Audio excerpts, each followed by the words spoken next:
Hello friends. स्वतंत्रता से पूर्व भारत में शिक्षा का विकास यूनिट के अंतर्गत आज का हमारा टॉपिक रहेगा आंग्ल प्राच्य विवाद 1823 से 1835 तक। 1813 के चार्टर एक्ट में ये प्रावधान किया गया था धारा 43 के अंतर्गत कि 1 लाख रुपए वार्षिक जो हैं वो दिए जाएंगे। किस लिए? जो प्राचीन साहित्य है उसके पुनरुत्थान के लिए और ज्ञान विज्ञान के प्रचार के लिए। अब ये जो 1 लाख रुपए मिले, ये पैसा 10 साल तक जो है ये रखा रहा, क्योंकि आधे अफसर तो बोले कि संस्कृत अरबी में वेद कुरान पढ़ाओ और आधे बोले कि अंग्रेजी पढ़ाओ, वरना नौकरी कैसे मिलेगी। अब ये तय होना था कि भारत का भविष्य कैसा होगा, पुराना होगा या नया होगा, क्योंकि कुछ अफसर कह रहे थे वेद पुराण छपवाओ और कुछ कह रहे थे कि न्यूटन पढ़ाओ, भाषा का माध्यम अंग्रेजी रखो। अब 12 साल तक ये फाइल जो थी ऐसे ही घूमती रही कि संस्कृत पढ़ाई जाए, अरबी पढ़ाई जाए, फारसी पढ़ाई जाए, या फिर जैसे आंगलवादी कह रहे हैं कि अंग्रेजी पढ़ाई जाए और विज्ञान पढ़ाई जाए। तो ये जो विवाद था, इसी विवाद को हम कहते हैं आंग्ल प्राच्य विवाद। और इस विवाद का जो अंत था वो अंत किया था मैकॉले ने। मैकॉले को बुलाया किसने था भारत? उस समय के जो गवर्नर जनरल थे लॉर्ड विलियम बेंटिक ने।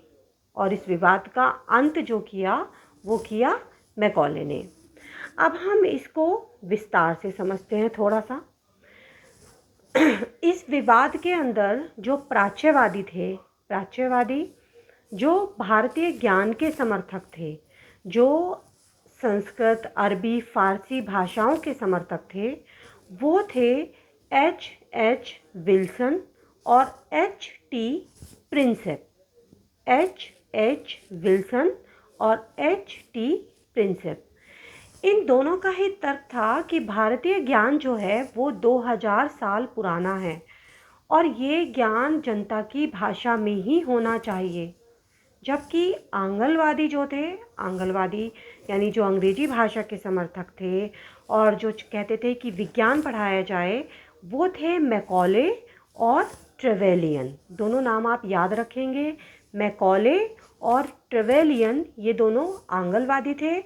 और प्राच्यवादी थे H.H. विल्सन और H.T. प्रिंसेप।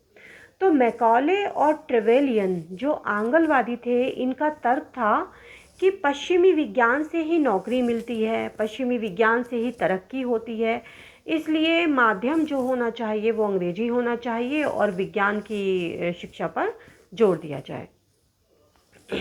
एक कमेटी बनी थी GCPI, जो मैंने 1813 के चार्टर एक्ट वाली वीडियो थी उसमें मैंने बताया था, general committee of public instruction. ये 1823 में इस कमेटी का गठन हुआ था। लोक शिक्षा की सामान्य समिति, हिंदी में इसको कहेंगे लोक शिक्षा की सामान्य समिति। इसी कमेटी में जो थे ये 10 सदस्य थे और ये 10 सदस्य ही जो थे ये 5-5 बट गए थे, 5 आंग्ल भाषा के लिए और 5 प्राच्य। तो ये आंग्ल प्राच्य जो विवाद हुआ ये इस समिति में ही हुआ, ये 5-5 सदस्य जो बट गए थे।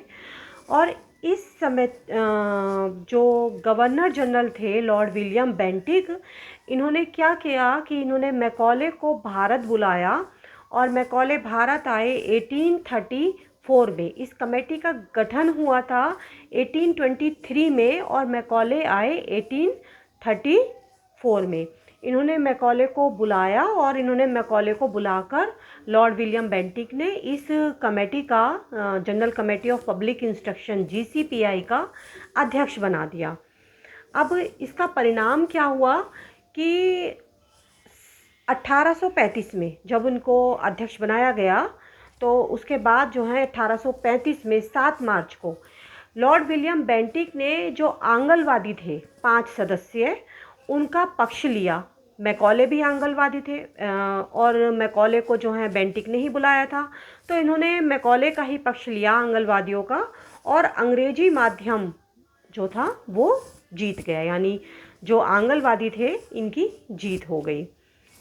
अब कुछ जल्दी से हम जो महत्वपूर्ण प्रश्न इसके अंदर बनते हैं वो हम लगभग 25 प्रश्न आप ध्यान से सुनिएगा और इनके चाहे तो आप नोट कीजिएगा, और ये बार बार आपके प्रतियोगी परीक्षाओं में महत्वपूर्ण प्रश्न है, यही अक्सर जो है रिपीट होते हैं। तो ये पहला प्रश्न बनता है कि ये आंगल प्राच्य जो विवाद था इसकी अवधि कब से कब तक थी। तो अभी मैंने बताया 1823 से जब ये कमेटी का गठन हुआ था, general committee of public instruction GCPI, इसी में ये सदस्य बटे थे 5-5 आंगल और प्राच्य के लिए। तो 1823 से इसका विवाद शुरू हुआ आंगल प्राच्य, और ये 1835 तक जो है ये विवाद चला। 7 मार्च 1835 को जो था ये विवाद खत्म हो गया था, जिसमें अंग्रेजी भाषा जीत गई थी। प्राच्यवादी नेता बताइए।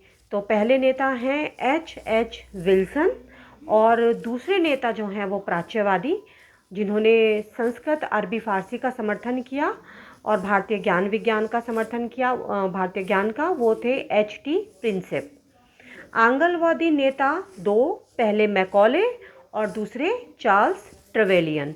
मैकॉले को ही जो गवर्नर जनरल थे लॉर्ड विलियम बेंटिक, उन्होंने बुलाया था और इस कमेटी का अध्यक्ष बनाया था। ये आंगलवादी थे जो दोनों नेता, मैकॉले और चार्ल्स ट्रेवेलियन, और फिर बेंटिक ने जो है इन्हीं का समर्थन किया था। इस विवाद का मुख्य मुद्दा क्या था?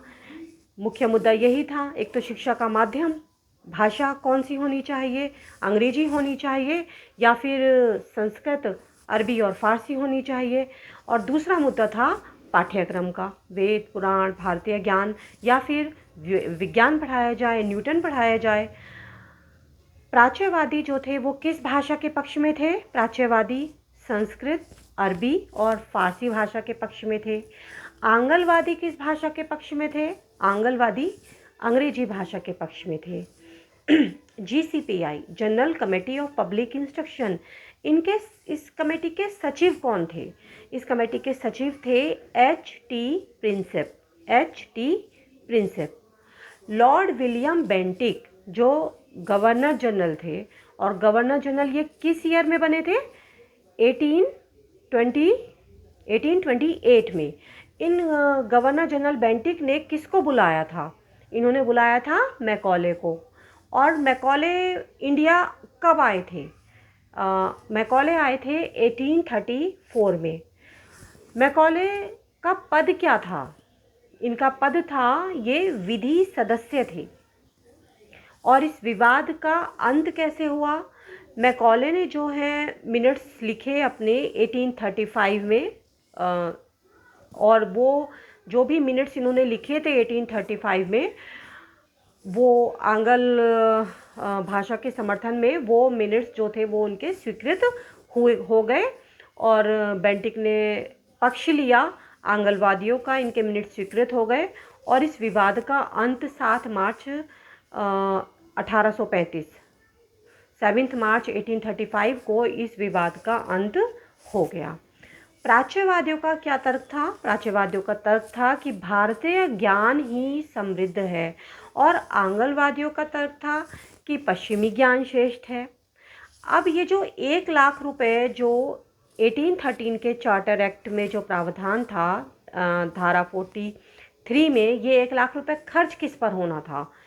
तो इसका उत्तर है कि यही तो विवाद का केंद्र था कि ये 1 लाख रुपए खर्च किस पर किए जाएं, अंग्रेजी पर और विज्ञान पर किए जाएं आंगलवादियों के हिसाब से, और प्राच्यवादियों के हिसाब से ये संस्कृत अरबी फारसी और भारतीय ज्ञान पर किए जाएं। यही विवाद था कि वो 1 लाख रुपए किस पर खर्च किए जाएं, और 10 साल तक ही तो ये 1 लाख रुपए खर्च नहीं हो पाए, और फाइल्स जो हैं वो घूमती रही थी। 1835 के बाद अरबी फारसी कॉलेज को जो पहले अनुदान मिलता था, क्या वह अनुदान जारी रहा या बंद हो गया? तो इसका उत्तर है कि ये अनुदान जो था 1835 को, जब ये मसला हल हो गया था, विवाद समाप्त हो गया था, तो उस अनुदान को, अरबी फारसी कॉलेज के अनुदान को बंद कर दिया गया।